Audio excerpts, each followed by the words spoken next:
Hello and welcome back to another episode of a weekly Waypoint. Today we are playing Halo Infinite Season 3, one of the new maps. There are two new arena maps and one new big team battle map. I haven't played the big team battle map yet, but this is two games on this map because maps randomized of course, and unfortunately we did not roll the second new map, or at least we didn't roll a second new map on a game where I did well.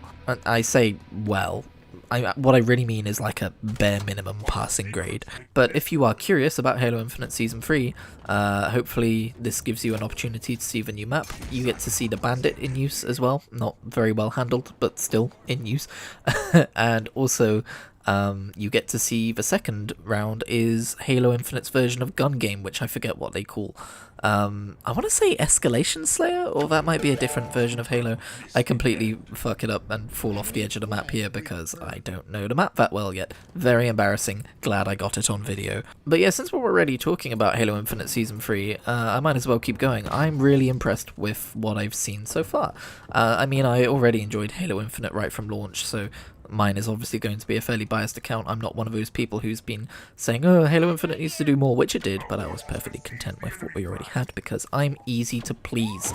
I'm just like that. But it's one of those things where I can definitely see, like, I'm seeing all these people online saying, this is more like it, this is what the game should have launched as. And while I don't know about that second statement, I definitely get it. I'm like, oh, this is the first season that really feels like a big drop of content, you know? Gotta admit, I wasn't really expecting to see new weapons added to the, you know, the game over time, because that's just not something Halo's ever done before, at least not to my knowledge. They might have done it in Halo 5, I didn't really play Halo 5, but it's cool to see because I really like the Bandit. Anything that makes Halo Infinite's weapon pool more diverse is cool with me. I think it already has a pretty diverse weapon pool, but like I say, more can only be good. And I guess if you're like, if Destiny 2 is the only PvP game you've ever played, you might scoff at the idea that Halo Infinite has a good weapon pool, but like, you know what I mean, for this kind of game. The only thing I'm not so sure about with this season is the active camo equipment. I've not seen anyone complain about it, but I don't exactly frequent the Halo Infinite subreddit or anything toxic like that. But no, I don't know, I think the effect on it looks kind of weirdly unfinished. It looks kind of rough around the edges, and as far as using it in gameplay, it kind of feels like it's just going to be frustrating to deal with. But I don't know, maybe that's just me. I got a moment in the second game here where I managed to throw a sensor dart into the middle of someone's active camo bubble, and that was a pretty good, you know, counter to that because, again, I could see them, but they couldn't see me because when you stand inside of that bubble, you can't see outside. It's kind of a two-way block. But yeah, as far as the battle pass goes as well, oh, that's another thing I was going to say. You may have noticed at the start of a match, I'm in my samurai, my Yoroi, I think it's called, armor core. Because they finally gave me an armor coating for it, which I like, because they gave the armor coating I'm wearing, they basically gave you, when you bought the battle pass, 7 of them, 1 for each armor core, and I think it looks great on this armor set, and it's also the first time I've had an armor coating on this armor set which actually looks good, so rather than wearing one of the new armor cores right now where it's got like hardly any customization to it, I'm like, I'll just wait until I unlock more customization options as I progress through the battle pass, because I managed to get this new battle pass for free because I bought the season 2 battle pass and got enough gold within that battle pass to get the season 3 battle pass. Wow, we're Epic Games now. Except we don't have anything worthwhile in the store to tempt us to spend the free currency we get, so we can actually afford the new battle pass, unlike in Fortnite. Speaking of Fortnite, because a new season just came out for that as well, I have not played much of the new season, I've got to say. I've played a couple of hours, but I like what I've played of it. The sniper meta is back, so we'll see how frustrating that gets as we progress throughout the season, but I think it's kind of like, we had a brief reprieve in Season 1, and I'm not sure if it was ever really going to go away for that long. I kind of enjoy sniper metas, to be honest, but my friend Reese hates them. But I really like the cyberpunk setting they're going for. Their marketing, though, is like, the future is bright. Like, look how cool this cyberpunk world is. And just like with the video game cyberpunk, that wigs me out a little bit when the marketing's like, you get to live your cyberpunk fantasy, everyone. I'm like, oh, a big corporation thinks we actually want this world? No, no, no. I mean, of course you want to, live that fantasy in terms of like it's a video game world, or if you're like experiencing it in some other medium, it's a fictional world that's interesting to explore. You know, same as like post-apocalyptic, but you wouldn't say that about a post-apocalyptic world, would you? You get to live out your post-apocalyptic dreams. I mean, I guess you kind of could, but I don't know, like I say, it just kind of wigs me out when I see big corporations who think that the cyberpunk world is a good thing that we all want. I'm definitely reading too much into that though, they just want you to play their game. Speaking of battle passes though, Fortnite chapter 4 I think it is now, season 2, that battle pass is just straight up full of bangers. They don't miss. Like, in the previous one I was like, oh, I really like every other skin. In this one I think I like every skin except for the last one. Well, I love every skin except for the last one, which I just like. I love the kind of future cyberpunk techno-Japanese aesthetic, what can I say? Out of the 3 main multiplayer games that I'm playing right now with battle passes, Overwatch 2 remains the one at the back of the pack, I'm afraid.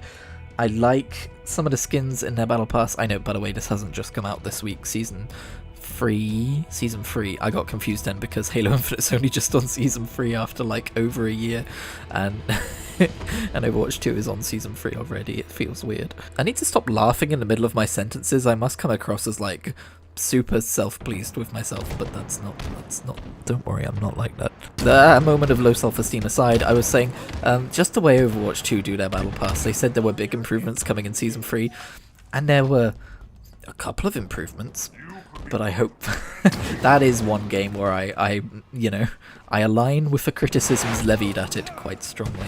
Speaking of Blizzard games though, because I'm all about those smooth transitions today, oh man, I really am pleased with myself, aren't I? Diablo 3's final season. Oh, it's actually, we have no indication that it's a final season. Someone on a podcast somewhere said it was like the final season, and I think they were just jumping to conclusions and presenting them as fact, which is always fun.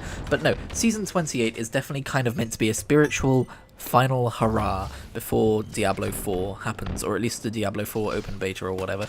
And, you know, I do not play every single season for Diablo 3 because it is a game that can get repetitive pretty quickly. However, I had yet to... Did I talk about this last week? Hang on. Okay, I just said I was going to get into Diablo. Okay, we're fine. Yeah, so basically I did that. I did what I said I would do last week, and I got into Diablo 3 again for my Xbox account, which I had barely touched. And I have delved deeper into that endgame than I ever have before. I am playing a Necromancer, and I am currently working towards the most popular build, which is the Tragul Death Nova build from what I'm aware, and I think I must have spent about 30 hours in Diablo 3 this week. It's been like my mainline game. I played it for like 7 hours straight on my day off at one point. I know there are a lot of people who are like, oh yeah, I tried to get into it, but I think I've just done Diablo 3 too many times. I think I've just done Diablo 3 just barely enough times. I feel like one more time after this will be like, yeah, okay, I've already done all of this. But the highest I'd ever really pushed into endgame was like Torment 6 before this, and now I'm happily... Actually, I'm kind of glass cannon-y still, but I'm completing bounties at the maximum Torment level, which I can't remember right now. Is it 14 or 16? Whichever one it is, it's the one I'm on. Now, I did accidentally dust my set helmet that I was using for my kind of ragtag build, so that set me back a little bit. It turns out when you're messing with your armory loadouts and stuff, you want to be careful about getting rid of excess legendaries, because one of those excess legendaries might not be excess at all, it might be critical to your build. But I saved it with a ring of something or other, I forget the name of it right now, but the one that makes it so you only need 5 set items instead of 6, and then I just put another legendary helmet on instead. But yeah, Diablo 3 with a podcast. I've been doing that so much I've run out of podcasts to listen to, which is funny because I'm usually snowed under and losing track of them all. It's just, man, Corpse Explosion is just the best ability to ever be added to a game, and it makes me sad that the most popular, powerful metagame Diablo 3 Necromancer build doesn't include Corpse Explosion. From what I can tell though, I'm basically just going to be a walking funnel of death that disintegrates enemies as they walk into me, but I don't know, I've still got a couple of things to really work out with that build before I'm able to use it effectively. But one of the other things I'm excited about with this build, with his season, that's the word, is that due to the altar of rights thing, I nearly said altar of whites, that's a completely different thing. No, that feels weird. Due to that, I've been able to make the level requirement for every single item level 1, which means it's very, very, very fast to level up alternate characters. I'm just kind of, the problem is basically, I leveled a barbarian up with a full level 70 yellow crafted set, right? And he was so powerful and fast to level for like the first 30 or 40 levels, but obviously as you level up, the enemies level up too, and they kind of scale up towards your armor, and you have to start turning down the difficulty again. And I'm just wondering if I continue progressing my main character through and to the point where I've got like loads of crafting materials and can craft some like really high-end sets, will I be able to negate that a little bit? Or do I just have to deal with actually having to level them at a standard rate between level 60 and 70? Ugh. But the reason that appeals to me is because there is an Xbox achievement for getting, is it 6 or 7 classes up to level 70, basically the entire roster of classes except for Necromancer. But I mean, like, Necromancer is included in that, so you can just, like, because of a Necromancer DLC, you can just ignore one class that you don't enjoy playing. For me, the one I've least enjoyed so far is Witch Doctor. It just doesn't feel satisfying, but then maybe I've not spent enough time with it. I will give it another try soon.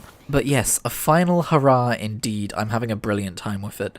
I might slow down on it a bit now because, I don't know, I was playing it last night and I was feeling a little like, okay, you know, but I think that might be because I set myself back by accidentally dusting my helmet, and it's never fun to have to start over. Anyway, one last thing I want to talk about before the end of this video is some channel related stuff.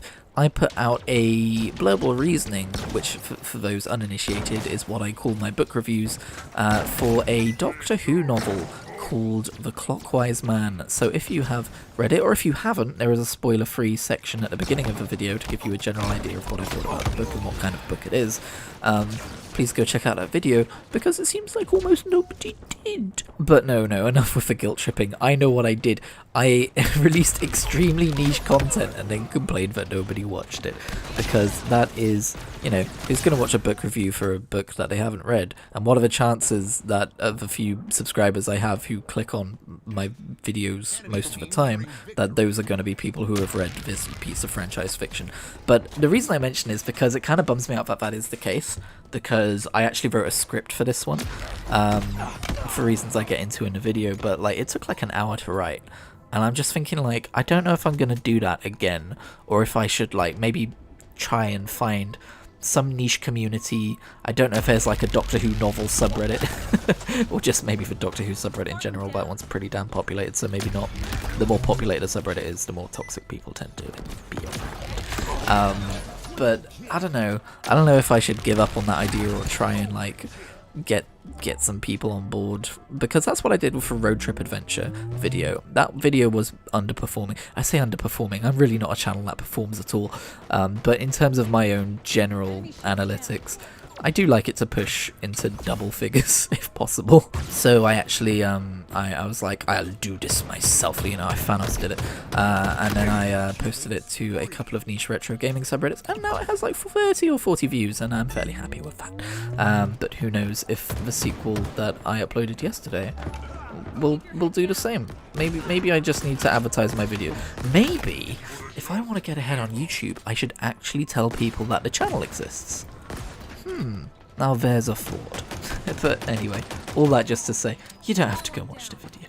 But just I'm wondering, like, is it worth doing that? I'm always having to balance, like, how much do I enjoy making the video versus how much do I get out of people watching the video? Is it worth the effort? But I am reading through these Doctor Who novels. I'm already on the next one, which I believe is called The Monsters Within. And I'm already formulating opinions about that. But if you're curious, you're just gonna have to wait, because that's how these things work. Anyway, I should probably go log into Final Fantasy XIV, because it's been like a week since I touched that game. Diablo III absolutely sucked up all of my gearing interests, and I do miss the FC there. I also still don't want to give up on WoW, but I'm not going to renew that sub if it expires, so I should probably play some of that too. But do I want to play games that I should probably play, or do I want to play games that I want to play? The eternal conundrum. See you next week.